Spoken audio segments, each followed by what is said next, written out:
everybody says the left is in disarray and they don't know what they're doing, but they have adopted kind of a chaos theory, and it seems incoherent, but the narrative or the theme is that they're just going to make so much turmoil, like they just cut a video and said that you should disobey an order. They're attacking ICE. Chicago just had one of the worst weeks in violence, and the mayor is blaming it on anybody but himself. Let's talk about Donald Trump's woes in 2025. We've just had an off-year election, which has gone very badly for the Republicans. It seems there's a lot of infighting in the GOP. Is the MAGA coalition collapsing? Is it faltering? I don't think so. The elections, they were in all blue states, and they weren't supposed to win. Here in California, nobody thought they would reject Prop 50, and in all those states, they had a majority Democrat. So the question was, well, why didn't they pull off upsets given the MAGA win in 2024?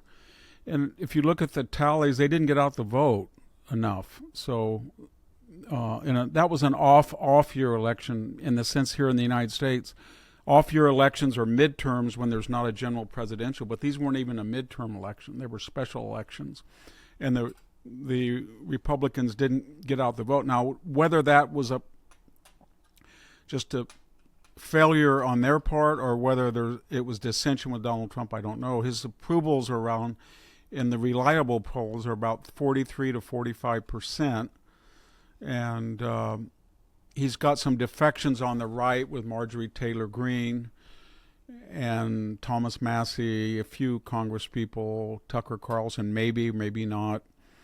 But generally, I think he's in a race because we have about a year until it really counts. And that is, what he's doing long-term or short-term? We know that they are controversial short-term, but at the end of this year, he will have deported about 700,000 people and have self-deportations at about 1.3 million, 4, maybe more. So what is the effect on the budget to get 2.2 million people out of the country on public assistance for the most part? And then we're pumping 14 million barrels a day. We've never done that. No country's ever done that. It's the largest in history. And they're scheduled for another 2 million next year. And then you have the big, beautiful bill with the tax cuts and the deregulation starting pretty soon in January. And then in addition to that, I don't think we have $20 trillion, as Trump says, but if he had $10 trillion, it would be, by a magnitude, the largest foreign investment we've ever had in a year. Joe Biden had $77 billion. Most people think there's an assured $10 trillion. So what I'm getting at is, if all those things are reified, and I think they will be, I think he'll have a pretty good year, because what's dragging him down is the economy. And I don't quite understand that, because if you look at GDP growth, it was in the third quarter, it was almost 4%, and the fourth quarter will be 4% unless the shutdown, people have said it might take it down a point. Inflation last month was 3%. That's exactly what he inherited when he came in. And the stock market's at an all-time high. So they had a really good job report last month. So why are people unhappy? And because the left has had a really good marketing strategy. They had 21% inflation over 4 years. It was 5.2 per year. And then they got out of office, and then they said it's affordability issue, affordability. And when Trump was bombing the Iranians, or he was dealing with the Houthis, or he was knee-deep in the Gaza negotiations, or he was settling the 7 ceasefires all over the world, and then he's now in Ukraine. That's really good what he's doing, but the left was saying, look at him, he's all overseas, he doesn't care about you, and he hasn't brought inflation. So what they should have been saying is, how dare you? You left us with this mess, and we're already starting to get better than it was, but we've only been in office since really February 1st. for 10 months, and we're doing things that are going to be spectacular next year, but they never got that message out. You talk about attacks from the left, but also there's, as you said as well, attacks from the right, people like Tucker Carlson and others. And there is this idea that the Republicans are losing the younger male voters that they really had in 2024 because voters feel that they're not going hard enough on mass deportations, that Trump is focusing too much on foreign wars, particularly in Israel and the Middle East. Do you feel that the administration is losing some of its core base, people like Marjorie Taylor Greene and others, because they're not going far enough on the issues they promised? They don't know that because if you look at the Hispanic vote, which is probably almost as large as the youth vote, and that broke 49-50% for Trump, and the youth vote in some states like Michigan, 18 to 30, broke 50% for Trump. It's almost as big, and he lost ground in those blue states. Now the question is, are they blue Hispanic voters who came out and the red Hispanic voters stayed home? I don't know, but the left has been everybody says the left is in disarray and they don't know what they're doing, but they have adopted kind of a chaos theory, and it seems incoherent, but the narrative or the theme is that they're just going to make so much turmoil, like they just cut a video and said that you should disobey an order. They're attacking ICE. Chicago just had one of the worst weeks in violence, and the mayor is blaming it on anybody but himself. They cut videos with the F word, the S word. They shut down the government. There's no positive, but it creates, just like the COVID lockdown, a general sense of disarray, and when Trump is not addressing it, then they're blaming him, and he should have said, this is what I did when I left. The inflation rate was 1.7 in 2020. You took it up to 5.2 for 4 straight years, and I'm bringing it down, but I've only been here 10 months, and next year it's going to be greater, as early as January, February probably, but he's not doing that.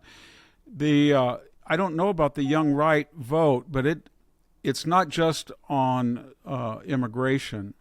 It's not the Nick Fuentes. It's much wider, and that is, it's a general anger, and I know that we don't like to use racial categories, but it's mostly white males between the ages of 18, 17, and 35.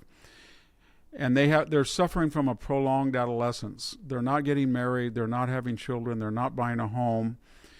And there's a lot of reasons, and Trump is addressing a lot of them, but he's not explaining why he's doing that. For example, half the people go to college, only half graduate. Of that half that go, the average debt is about $70,000.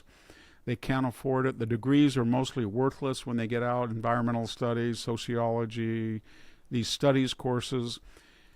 They are told from kindergarten on that they're toxic masculinity, they're white, they don't get affirmative action, they're angry. Stanford last year took 9% of all the people who applied were white males, even though they make up 33%.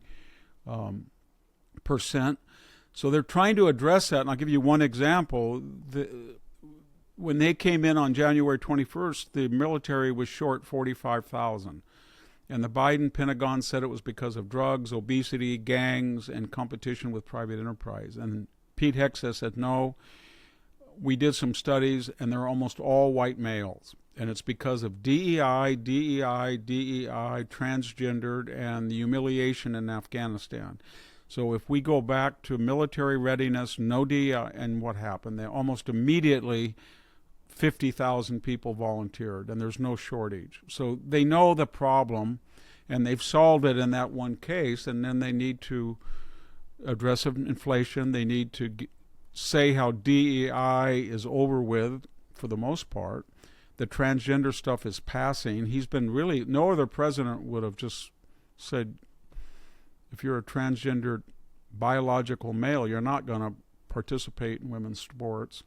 So I think it's being addressed, and you can start to see it's being addressed because Nick Fuentes has been saying lately that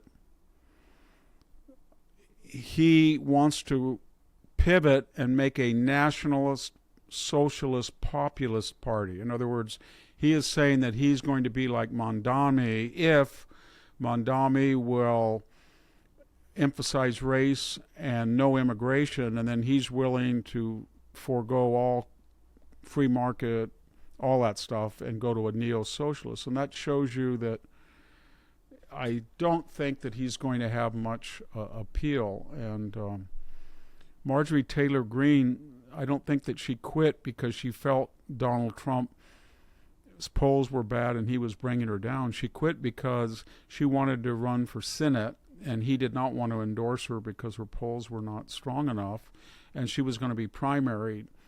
And I think that was it. I don't see a large defection, but we'll see. He needs to talk about the economy and how it affects young people, and if he does that, he'll be fine, because he's doing a lot more than Biden did or anybody has. And I think you'll see that with 4 or 5% GDP in the first quarter of next year, and probably 2% inflation. I think the interest rates will go down by 0.5 point, and he'll be okay. But right now, you know, the Democrats have been very successful creating chaos and talking about affordability. You talk about this nationalist socialist policy. It sounds a lot like George Wallace running in 1964 or 1968. I do want to stick on the issue of immigration for now. There has been some criticism recently the Trump administration is not raiding enough businesses which use illegal migration or illegal immigrants, for example, construction companies and so on, because they're worried about the impact not only on the businesses and on the economy. Do you feel that that's fair criticism, that they need to ramp up the deportations from those kind of companies? And also, can you comment on the recent media promotion of certain illegal migrants who have actually murdered people or been convicted of murder? And I think in another case, the New York Times, one who stole someone's identity. So are they doing the construction workers and on the media? Well, what they're doing is they're going through these gradations. And Joe Biden, we think, it's hard to know between entries and entrants, because they, you know, when you can go in twice or 3 times. But people have suggested there may have been 10 million people who came in, 10,000 a day on many days or more. So there was a pool, and then there was a pool of 20 million that we know were here. So there were 30 million out of a population. It's the highest we've ever had percentage-wise. And then if you count foreign-born, the foreign-born is 53 million and 16% of the population. And yet we lecture Europe, and we have a higher percentage, I think, than any country of foreign-born except for Germany. So what they were trying to do is do the ones that were the most dangerous and the biggest bang for the buck. And they thought there was a pool of 500,000 illegal criminals. Mostly, not all, but a lot from Venezuela, Latin America, the Caribbean, and southern Mexico, and Central America. And they have deported almost all, 500,000 of them.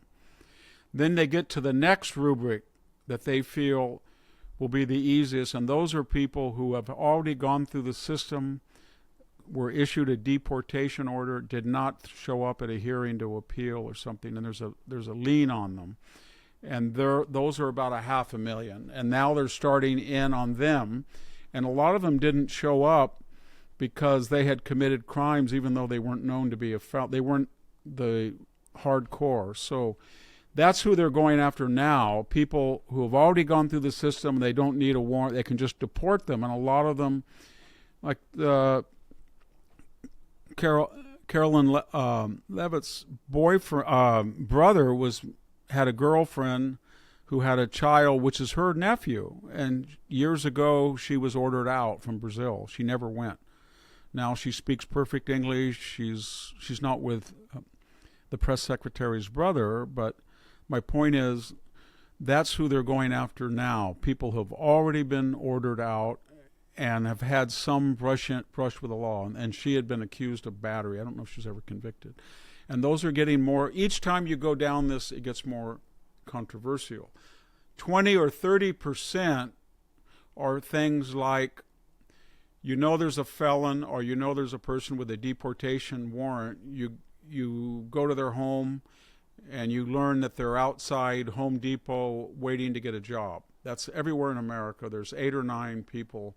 When you go to, every time I go to Home Depot, there's 8 or 9 people out there. And basically people drive up with a pickup and say, well, if you dig holes for my fence, I'll pay you $20 an hour in cash. Well, when they deport those people, they see others there who have no criminal record and may have been here 10 years and speak, but they ask them for ID, and they said, if you're illegal, we have to enforce the law. So that's the third gradation. Those are incidentals that they bump into that shouldn't be here and came illegally, and those are the most controversial. So what the left does is they'll say, well, Maria was on her way to to clean my home. I've known her for 10 years. She speaks perfect English. I didn't know she was illegal. She just happened to be in the house where there was a criminal. And that's the controversy. And he's getting enormous pressure, Trump is, for 2 things. One is to give green cards for businesses. And the second is, what do you do about the prior pool that have been here 10 or 15 years? They speak perfect English. They've never committed a crime. They're not on welfare. They're able-bodied and working, and you're not going to give them citizenship, and you say, well, you pay a fine. Pay us $5,000, $3,000, and get a green card. And there may be 5 million of those. So there's a lot of people on the conservative side that say, look, of the 30 million, we can target 2 to 3 million that are veritable citizens after 20 years and just give them a green card, no amnesty, and that will take the wind out of the sails of the left, because we'll say, well, if they don't speak English and they just got here and they've got a criminal record or they're on public support, of course, but we gave everybody an avenue to pay a fine and get a green card if they hadn't committed a crime and they're not on public assistance. They've been here 5 years, they speak English. So that's where we are right now. And I don't know if they're going to be, the MAGA base says, no, we're not going to give any of the 30 million a green card. They all have to go back. But the problem is, when you have some of these people who came under Clinton or George Bush or Obama, now they're 25 years old. They came as 1-year-old, 2-year-olds. They don't speak Spanish. I know some of them. And you would never know they were illegal. They don't even know any other language in English. There's not by any means a large number, but there's 3 or 4 million, I would imagine, of the 30 million. So it would be political. I don't know if it would be ideologically correct with the base, but it would be politically smart to take that small group who have played by the rules and not give them amnesty, just give them a green card and they pay a fine. And then I think the left would be kind of flummoxed, but I don't know if that's going to happen. I know they're examining that. Now, in that answer, it seems to me that you're expressing some sympathy for some of the illegals. Of course, you're not going quite as far as the New York Times.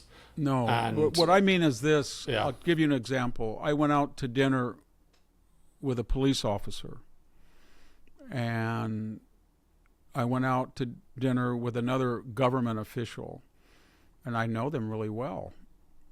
And one of the spouses said she was here illegally, but she's been here since she was 1 year old. And she's probably 30, 28. She doesn't speak any other language in English. She's gainfully employed. Their children are citizens.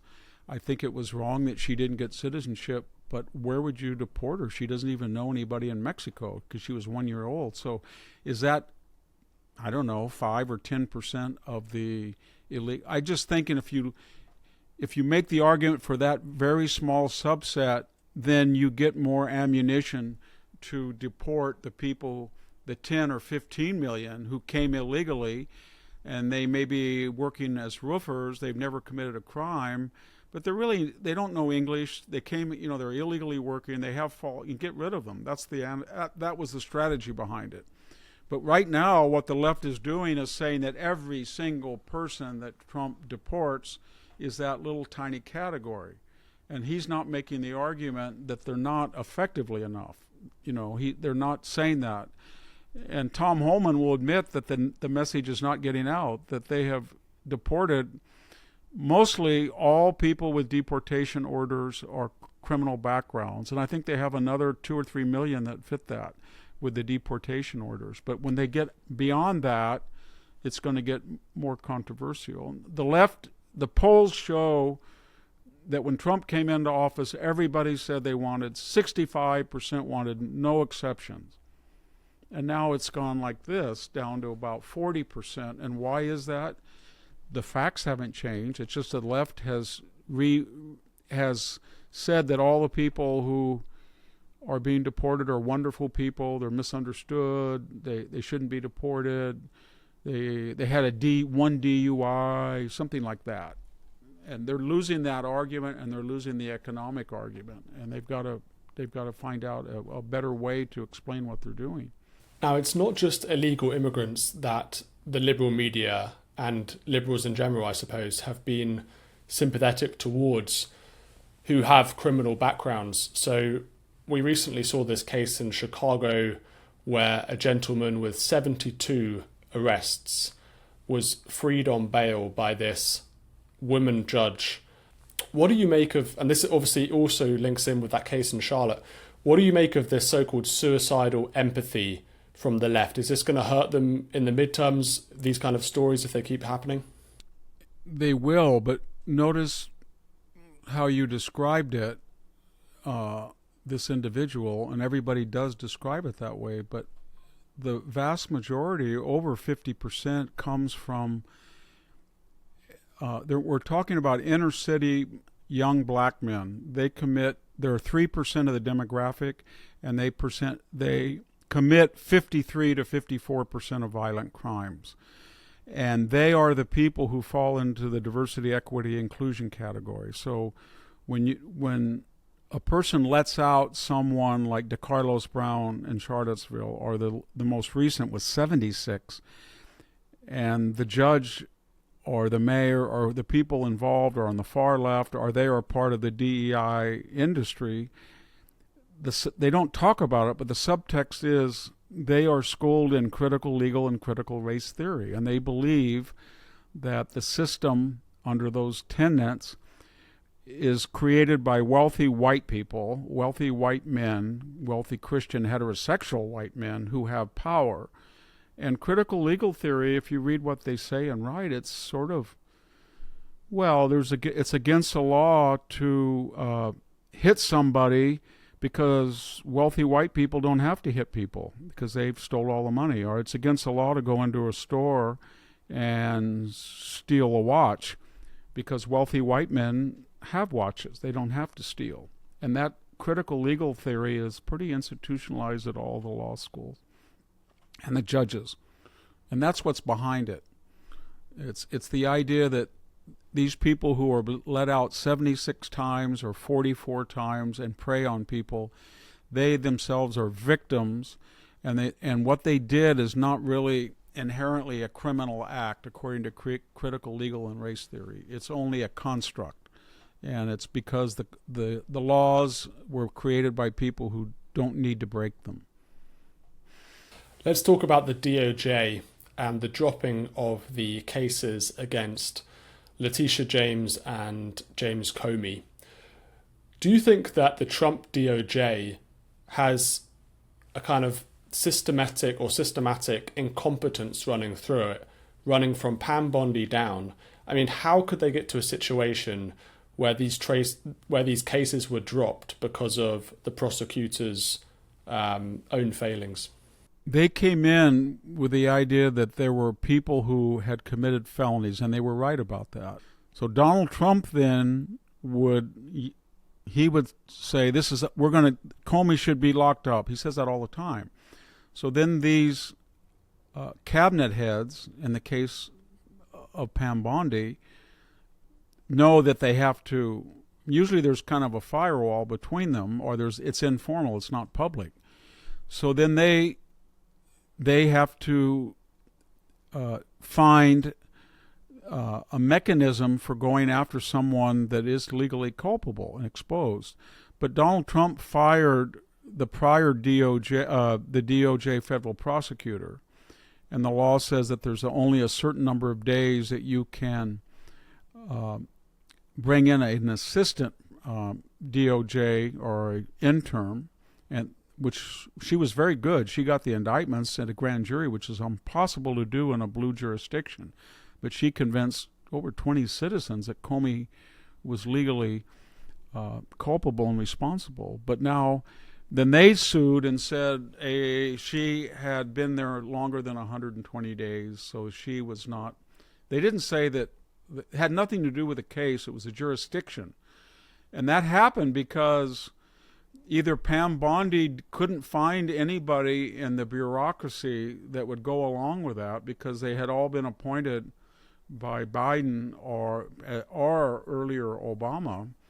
And people should remember that when Obama came in and Biden came in, they had mass firings as well. But they filled the ranks because the legal system and the law schools are about 90% left wing. So when Trump comes in and says, get rid of him, and then they don't have people to do it. They don't have enough people to do it. So then what happens, they have all of these empty slots, and they bring in temporary people they can find, and it's very questionable whether that is even legal to not allow those people, because the president appoints, and they don't have to be confirmed by Congress. So he should be able to have that right, but according to this one particular district judge, the ruling that he got said he didn't. It's up on appeal. But Donald Trump is waging a counter-revolution, so when he issues an order and makes it known, the FBI's got to do this, and the DOJ's got to do this, and the Pentagon's got to do this, that's all good, but they're staffed with left-wing people. And every single one of those people has huge foundations that supply blue stocking, silk stocking, New York, Washington corridor lawyers. So they all sue. And they say they were improperly dismissed, or Donald Trump didn't follow this or that. So it's a real problem when you're looking at the same thing applies to the Doge people. They were going great gangbusters, and then everybody started suing them and suing them and suing them. And some of them they were going to replace, but they couldn't find anybody to replace them. A lot of people are afraid to work and be even at mid-level appointments because they feel if they work for Donald Trump, they're going to be targets of the judicial system, and they will be. And so it's hard to find people right now. And it's not because he's popular or unpopular. It's just that the left has mastered the intricacies of lawfare, and so this was a jurisdictional matter. I think they'll win on appeal, and I think Comey will be retried, and I think there's a 50-50 chance, even in a blue jurisdiction, they'll find him guilty, because he's basically charged with saying, I didn't order anybody to leak, and I said that under oath, again, within the statute of limitations, to a Senate committee, and he's got his subordinate, Andrew McCabe, who lied 4 times and should have been put in jail, but was found guilty of lying. And he said Comey approved it and said, yeah, go leak. So it's McCabe's word against Comey's word.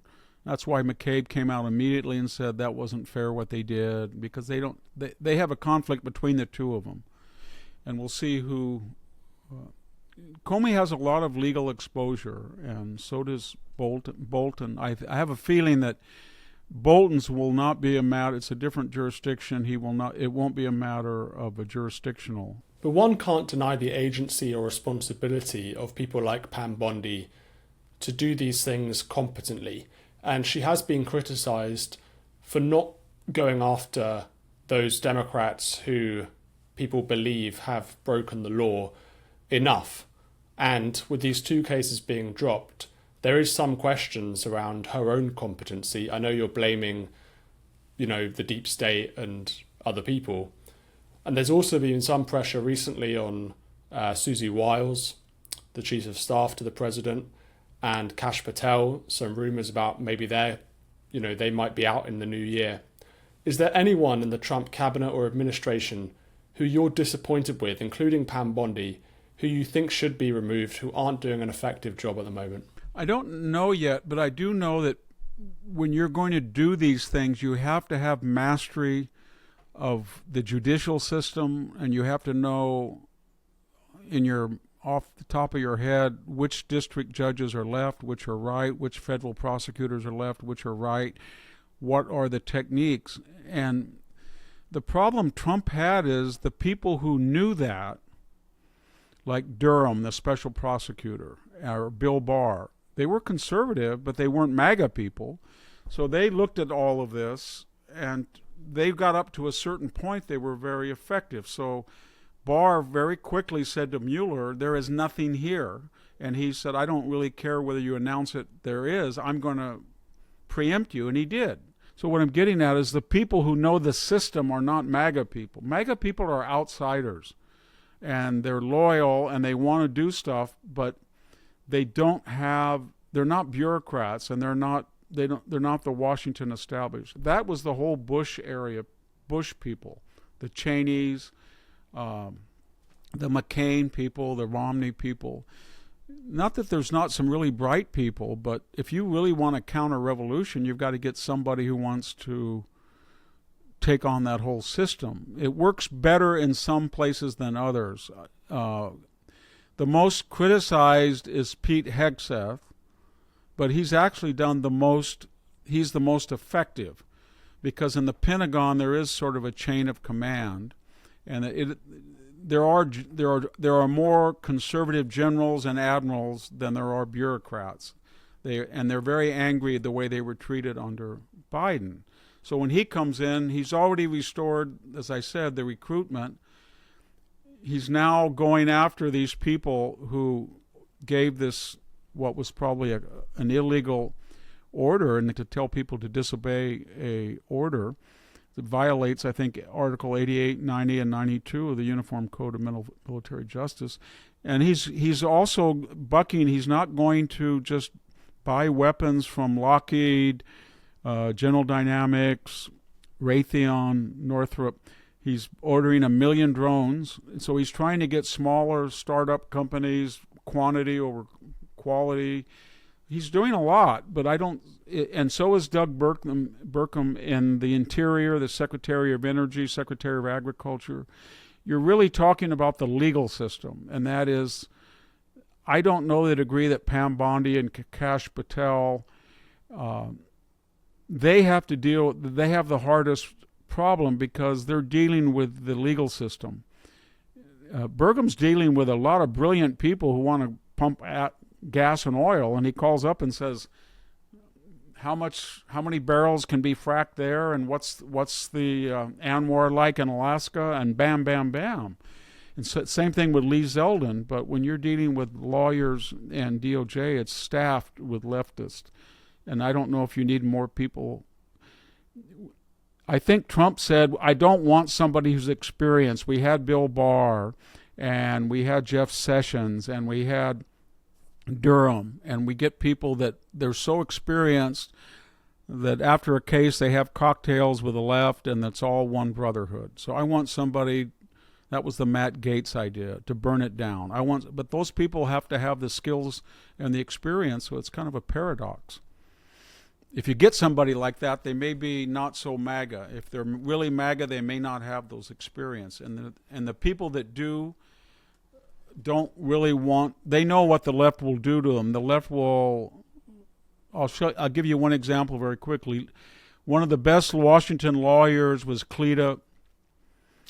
I won't give her a last name, but she was really, and all she did was advise Trump about a phone call in Georgia. And Cleta Mitchell is her name. But anyway, she said to Trump, I should be on that call in the 2020. She didn't say a word. She just listened. They went after her.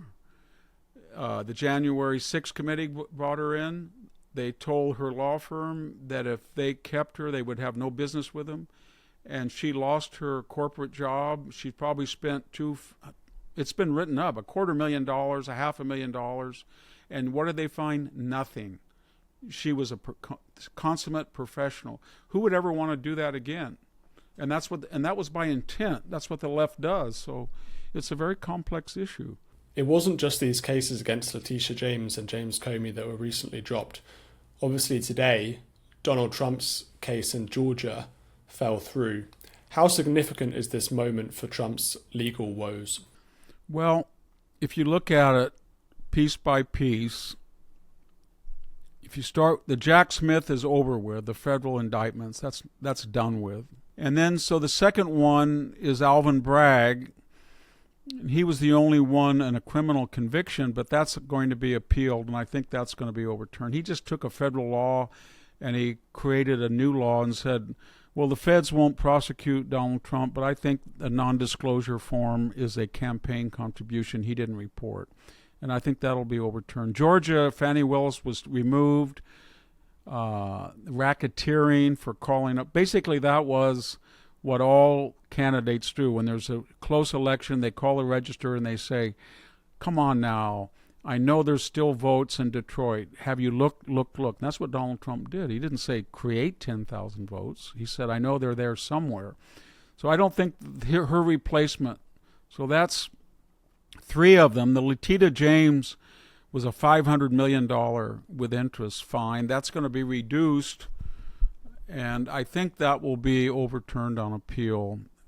The Deutsche Bank has said that they had no problem with the loan. There was no culpability. No one was hurt. And the assets at Mar-a-Lago were undervalued, not overvalued, as she had claimed. So then you get the E. Jean Carroll. That's up on appeal, that suit. I think they'll all be eventually overturned. I don't think any of them he's going to spend any time in jail. I doubt even that he's going to pay any significant fine. I think a lot of them are going to be overturned. What was going on with Trump and Mamdani when he invited Mamdani to the Oval Office? Why was he being so supportive in a way of Mamdani and forgiving him for his rather rude insults? Yeah, especially in contrast to Marjorie Taylor Greene. I think there's two schools. One is that Trump is transactional, and he feels that that's where the stock exchange is, that's where all the money still is, and you get on the wrong side, and Mamdani can do a lot of damage if you have a mass flight of capital from New York when he's going to be up for midterms. That's one. The other is if you believe that he's playing, I guess they call it 3-dimensional, 4-dimensional, 5-dimensional chess, like he did supposedly with the Epstein letters. And that narrative says that he wants to tar Mamdani by being in the same room with him. And then Mamdani has to go say to his supporters and say, yes, he's a fascist, but he's a nice fascist. It really makes it hard for him. The second thing is people said, well, who wasn't in the room? It wasn't Hakeem Jeffries. It wasn't Chuck Schumer. It wasn't any of the Clintons. It wasn't Pelosi. So he's basically saying to the Democrats, I'm nice to your leader, but your leader's a socialist. So that's your leader. And he wants a socialist to be their leader. I think he wants AOC and the Squad and Jasmine Crockett, Mamdani, because they feel that they're local, but they're not national threats. They have popular constituencies in blue cities, maybe even blue counties and states, but barring a depression or a war or something, they will bring the Democratic Party down in a national election. That's their theory. So they want to promote them as much as they can. They would love to see Ilhan Omar. They want to see a ticket with AOC on it. They want to see Jasmine Crockett's profile height because they feel these are buffoonish people. They're hard left, and they'll do to the party what McGovern did, say, in '72. It is interesting, though. I know you say these are blue states, but the Democrats did perform very well, including in somewhere like Virginia and New Jersey, particularly in New Jersey, where they're expected to perform worse than they did. Mamdani did win basically by a landslide. So are you terrified, or not terrified, maybe that's too much, but are you worried about some Democrats, maybe not Mamdani because he's so radical, in 2026 and going into 2028? Is there anyone on your radar who you're particularly concerned about? I'm concerned about people who are slick and can be electable, and that's somebody like Gavin Newsom, because he's the governor of my state. And I'm sitting in a state right now that has the highest gas prices in the United States, continental United States. I just filled up today. I drove 4 hours this morning, and it was almost $6 a gallon. The national price right now is about $3. We have the highest electricity. We have the largest number of illegal aliens. We had a $70 billion deficit. 1/3 of all the welfare recipients, 21% of the population below the poverty line, highest property assessments, etc., etc. And what is he doing? He's pursuing a high-speed rail boondog, $20 billion, not 1 foot of track laid, solar plants, battery plants that blow up, desert solar plants they have to dismantle. It's been a disaster here to live. We're losing 300,000 a year out of California. And we're getting about 150,000 of people on Medi-Cal. 40% of every Californian is on Medi-Cal, and 50% of all the births are paid for by the state. 50%. So, and yet all he talks about is Donald Trump, fascist, etc. So, he's a very dangerous person. And everybody says he's slick and he's stupid and he's an empty suit. That's all true, but he has won elections again and again and again, and he would be a disaster for the country. And so he's not a buffoon in the sense of a Jasmine Crockett or AOC. He knows exactly what to say. If you look at one person in California the last 30 years, there's two people whose handprints are on every disaster. One is Nancy Pelosi, and one is Gavin Newsom. He was a city council 8 years. He was a lieutenant governor 8 years. He was a mayor 8 years, and he's been a governor 6.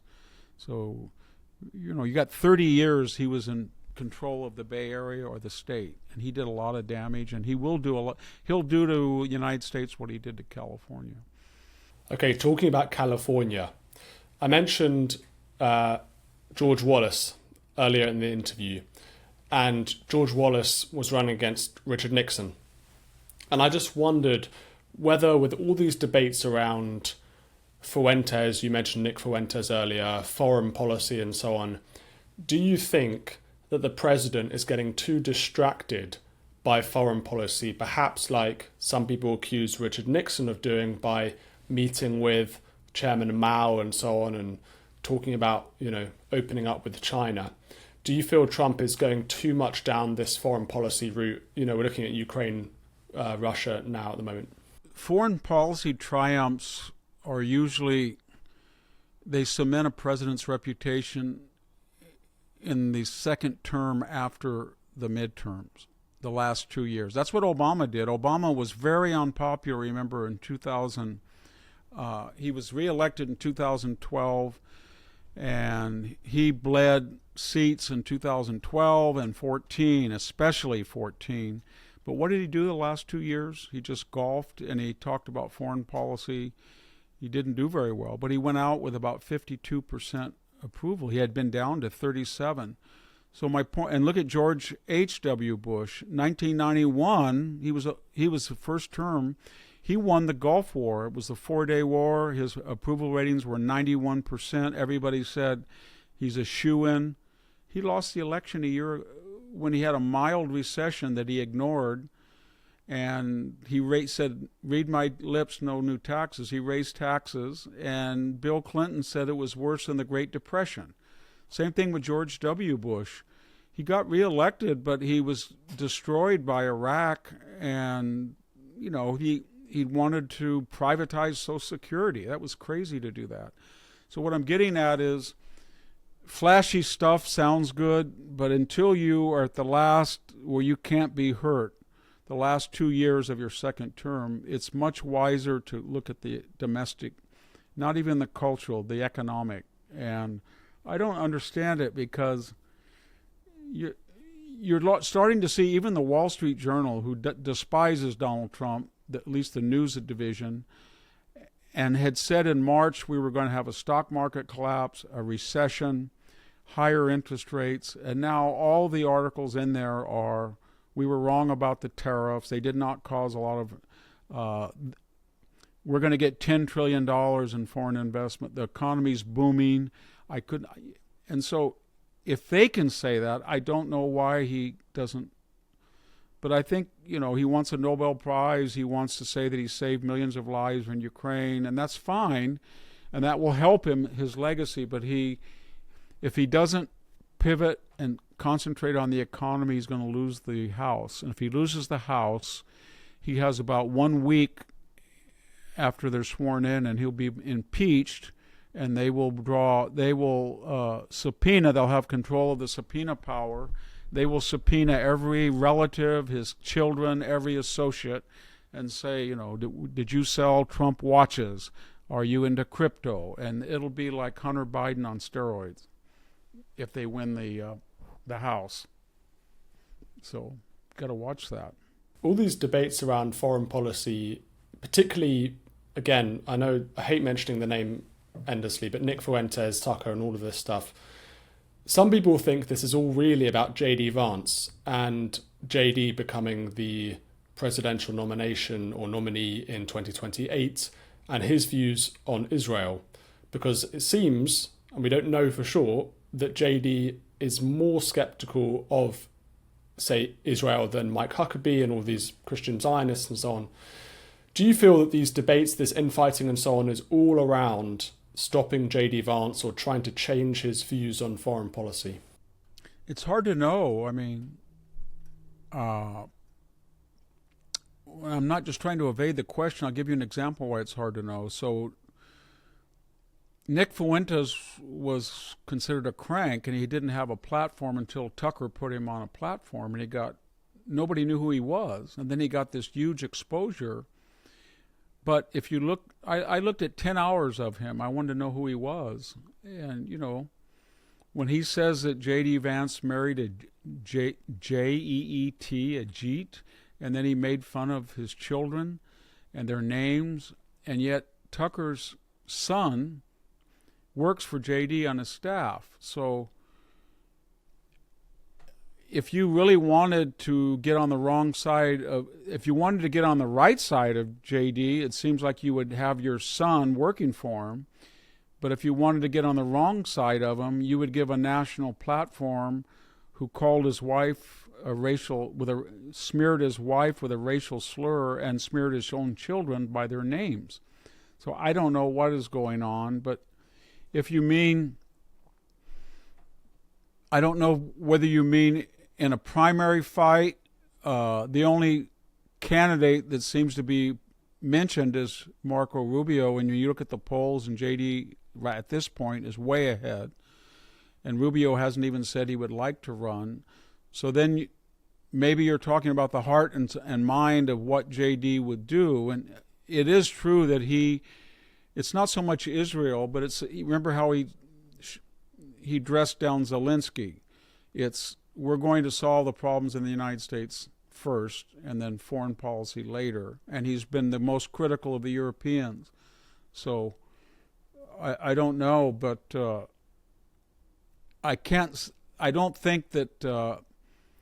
I don't know why I do know why. He would like to denounce Fuentes, but he feels he's just a passing, that Fuentes will end up, basically talking about leftism and socialism and his crank ideas politically, and he'll die on the vine, and you don't have to get down there and criticize him, I think. And he doesn't want to get on the wrong side of Tucker either, I suppose.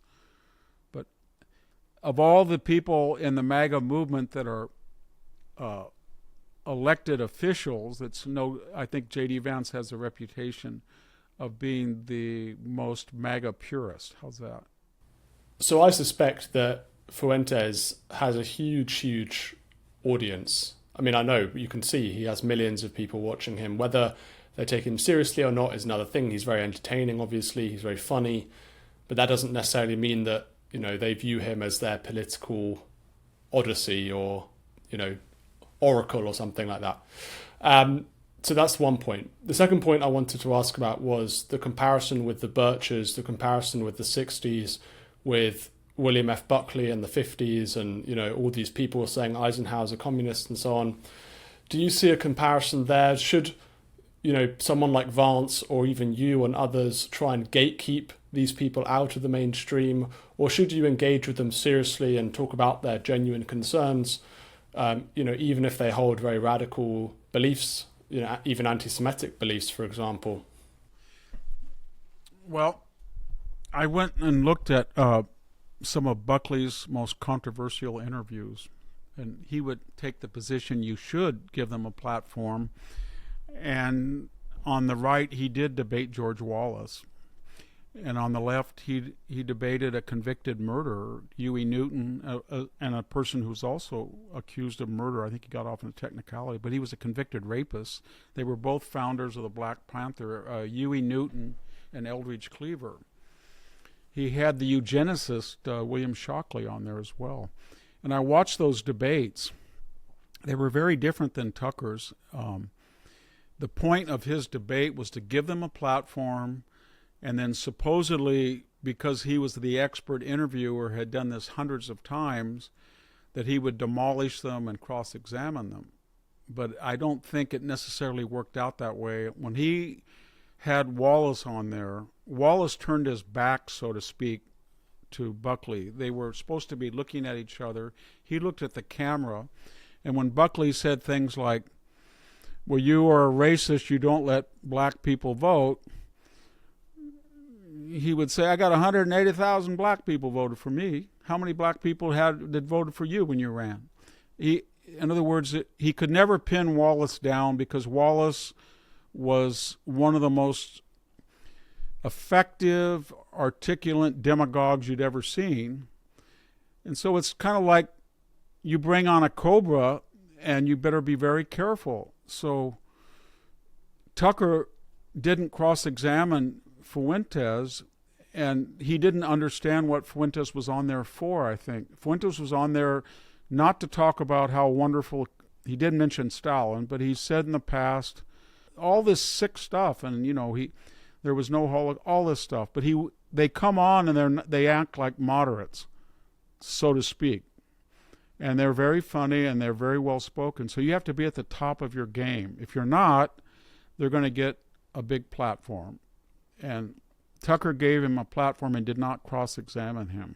So my advice was, if your purpose is to show the nation, if you think you're Edward R. Murrow trying to show up what Joe McCarthy is, then you either better slant the interview the way Murrow did, or you better have a lot of people to help you slur McCarthy, because he was a buffoon, but he was also a very slick speaker.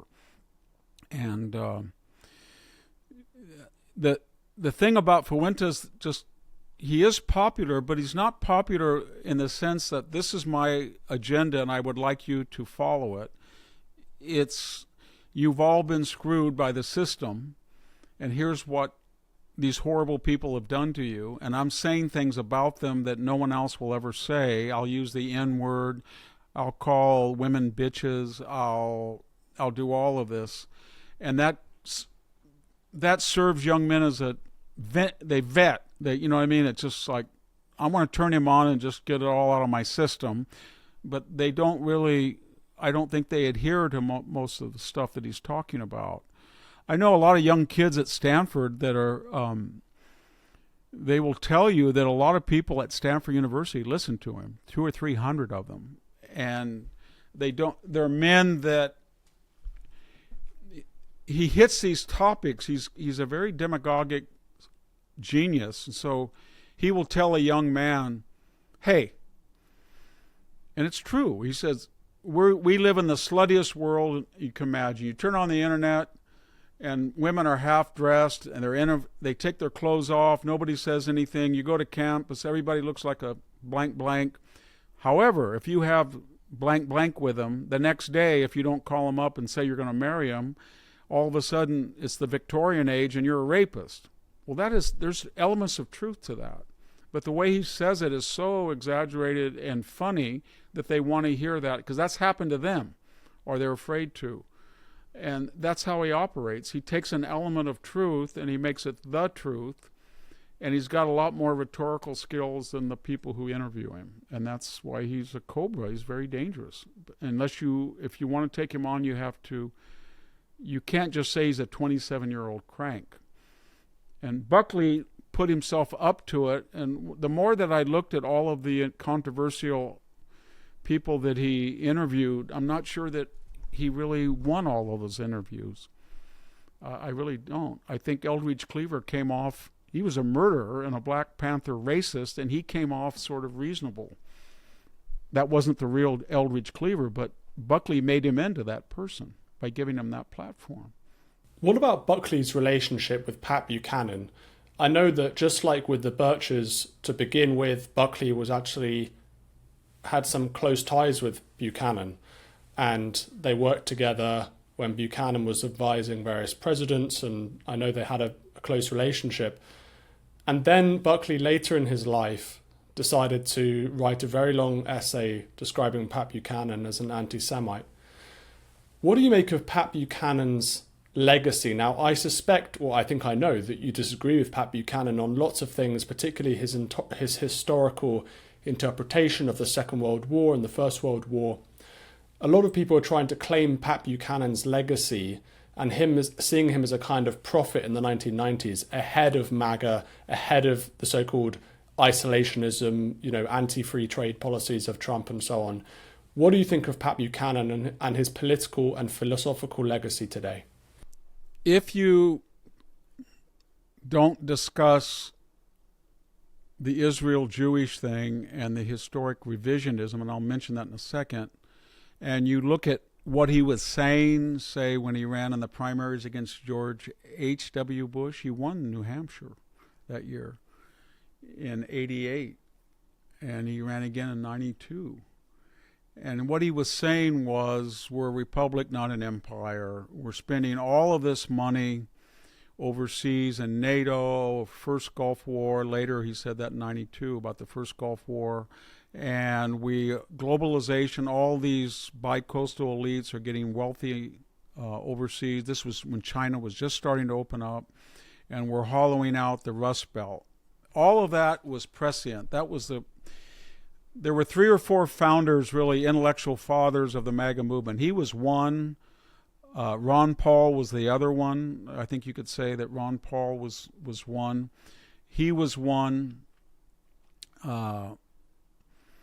And there was also, the third party, Ross Perot, he was the third. Those 3 were the founders of the MAGA in a sense. Now, the question, what Buckley was trying to say with Buchanan was, he didn't say that he hates Jewish people.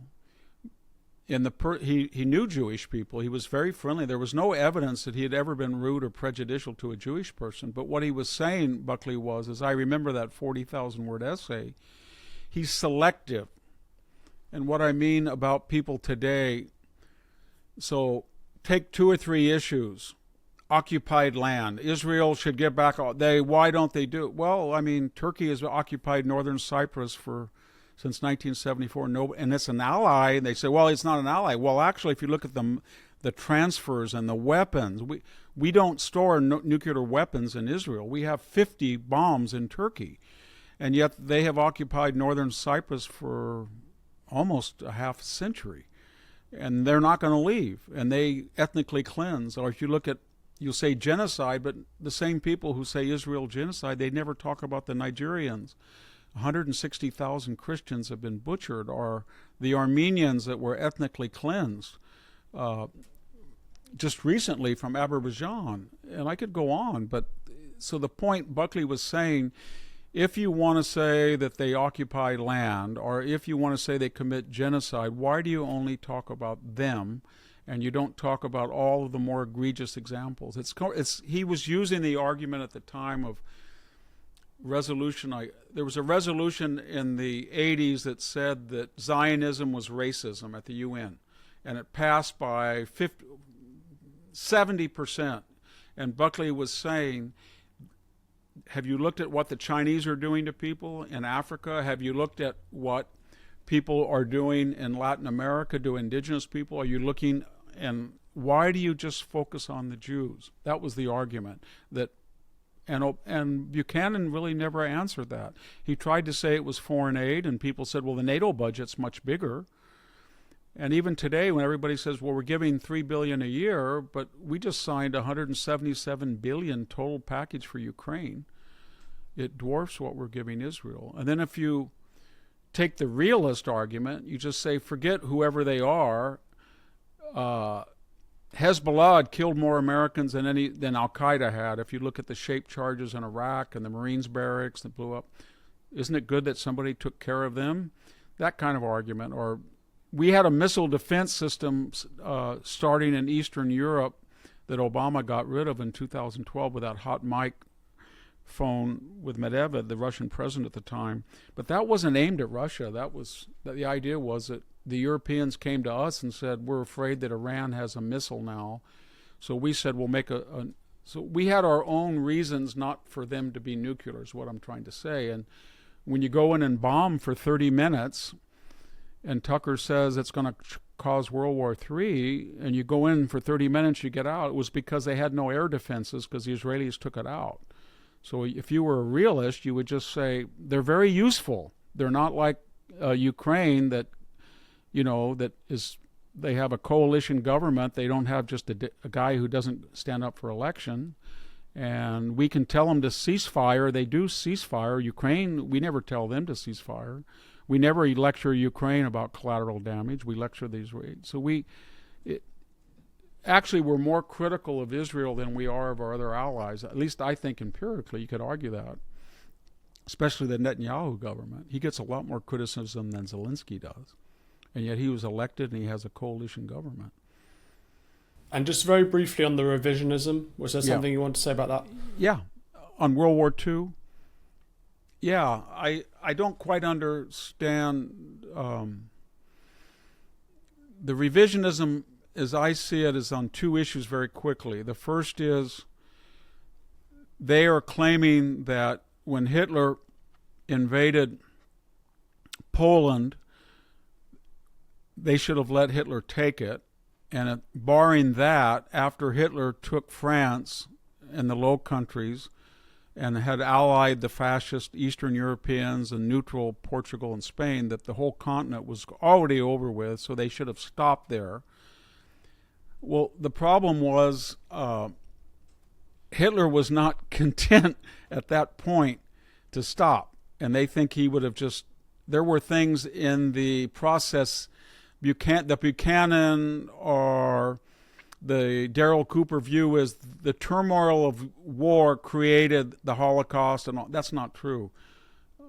And they make the argument, well, he went into Ukraine and he wasn't prepared, and they didn't think they would take 2 million prisoners, and they didn't know that the Einsatz group would kill 30,000 people. They knew that very well because they had done it the first day they got into Poland. They were rounding up Jews and shooting them on the street the moment they got into Poland. And our main candidate, who's running for office on the Democratic side, who had the Totenkopf tattoo on his chest, that was the 3rd Panzer Division, and that went into Poland on day one, and it had the worst reputation of killing Jews from the moment they started. The commander who took over the 3rd Panzer was killing. The other thing they say is, I think David Cullum said that we backed the wrong side. In other words, in December 1941, after we were attacked, we really upped the Lend-Lease. We started giving weapons to Stalin in October of 1940, and we shouldn't have done that. I think David Cullum said we backed the wrong person. Darrell Cooper implied that. Nick Fuentes apparently, I don't know what he thinks about that, because he says that Stalin is his hero now. But the answer to that is very simple, that first of all, we didn't declare war on Hitler. He declared war on us. And I don't think we would have actually declared war on him. We were going to deal with the Japanese first. But once we did, they looked at World War I, and they said we came in late and we lost 117,000 people, And the reason we lost 170,000 people and no more is that we came in late, and the French army and the British, but especially the French, took on the Germans. And by the time we got there, they had been fighting the Russians too, and they were exhausted. So we came in late, got credit for the victory, and came out of World War I looking pretty good. And we can do the same thing in World War II. So we came in late. We put 12 million people in the armed forces, and we came out with about 410,000 combat dead. That's fighting the Japanese, Italians, and Germans. The Russians, we knew by the time of Pearl Harbor that they had been fighting for 6 months and had inflicted over 1 million deaths, not casualties. When it was all said and done from Lend-Lease, Stalin himself said he couldn't have defeated the Russians without Lend-Lease. The British and the Americans gave them over 450,000 trucks. They gave them 10,000 tanks, and they were pretty good. The Sherman Reliable tank was a good tank. And then they gave them a lot of P-39s, P-63s, all of their radios, ponchos, everything they needed. And when it was all said and done, the United States had 12.2 million people under arms. We lost 400,000 dead, roughly. Russia had 12.5 million. They lost about 11 million combat dead. And if you look at civilians, 20 million. So they lost 20 million people, and they killed 75 to 80% of all Wehrmacht soldiers. So in terms of realism, and it wasn't just Alger Hiss, the communist, that was trying to get Lend-Lease, or Harry Hopkins for ideological reasons. There were some pretty tough people in the Roosevelt administration, especially people like George Marshall and Admiral Leahy. They understood that if you had the Russians empowered, that they would break the back of the Germans. And they understood, George Patton, they all understood you could not trust Stalin. Roosevelt never did. But Harry Truman said from the outs, Harry Truman said when he was a senator, before he was made vice president, that the best outcome would be Hitler and Stalin destroy each other. And that's why we're giving Lend-Lease. And so we all knew that after the war he would turn on us, and he did, and we had a Cold War, and we defeated him. It took 40 years, but we didn't lose a lot of people in the Cold War. We spent a lot of money. So in terms of realpolitik, the United States and Britain did not lose a million dead as it did in World War I. Because this time around, Churchill saw that you needed to prop up the Russians much more than you did in World War I, and they would take the brunt of Hitler, and they did. And the British lost less; they lost about 400,000 even, the British Empire, and yet and it was a brilliant victory. They were the only country they keep criticizing Churchill, but he wasn't even in power yet. Until May 10th of 1940. So they said, well, he was the one that made the guarantee toward Poland. No, it was Neville Chamberlain.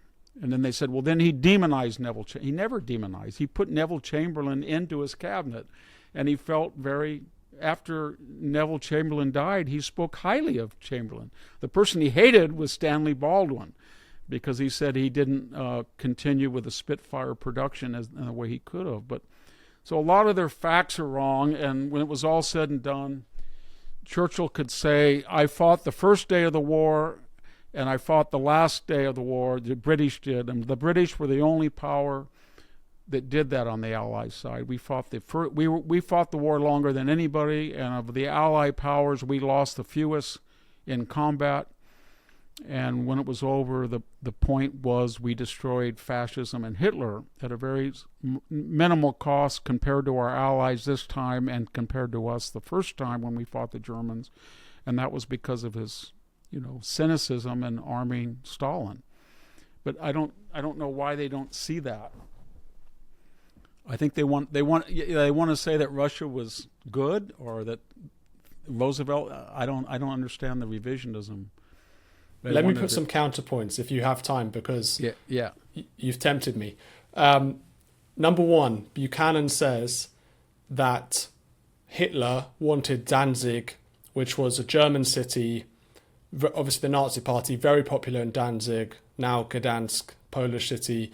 And the Poles should have just given them Danzig. Like, it wasn't in the Poles' strategic interest, it wasn't in the British strategic interest or the French to go to war with Germany over Danzig. That's crazy. Number two, Buchanan says, Hitler never wanted to invade the West. His ambition was always for the Lebensraum in the East, the living space. He had an ideological concern with the Soviet Union, and we should have just let the Nazis, the fascists, and the Soviets, who were morally equally bad, just fight each other, and it had nothing to do with us in Western Europe, particularly in Britain's interests. Number three, Tucker talks about Stalin, and why would you want to arm Stalin with the Lend-Lease that you're talking about? Millions and millions of tons of material. Stalin's the guy who kills Christians. Stalin is even more evil than Hitler. There's a great quote I want to read from Winston Churchill on the 22nd of June 1941. I have only one purpose, the destruction of Hitler, and my life is much simplified thereby. If Hitler invaded hell, I would make at least a favourable reference to the devil in the House of Commons, which is a great quote from Churchill talking about allying with Hitler. So those are a few different riposts. I've forgotten, there was a few other points that you made, okay, but well, just Danzig, deal with them. Very quickly on Poland. Poland, as you know, was created by the Versailles Treaty. And Hitler, from before he went into Poland, had cut a deal on August 23rd with Stalin.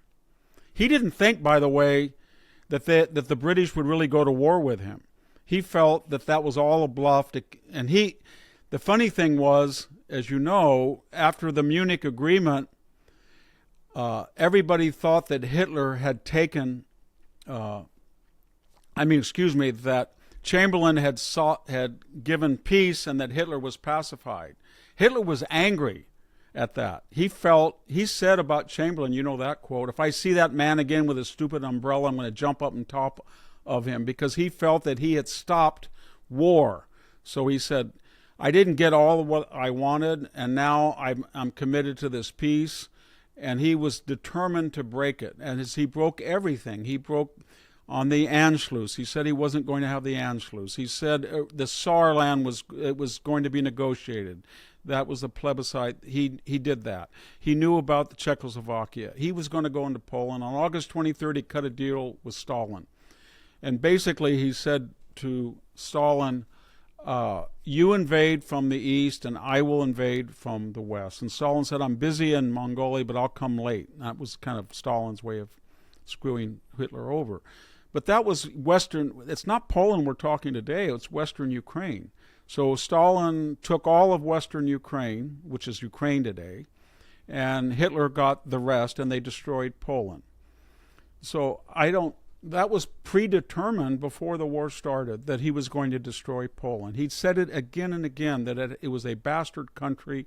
It had no right to exist. Second one, and your second one after Poland was? He had no ambitions to the West. He had no ambitions to the West. He said that. He said that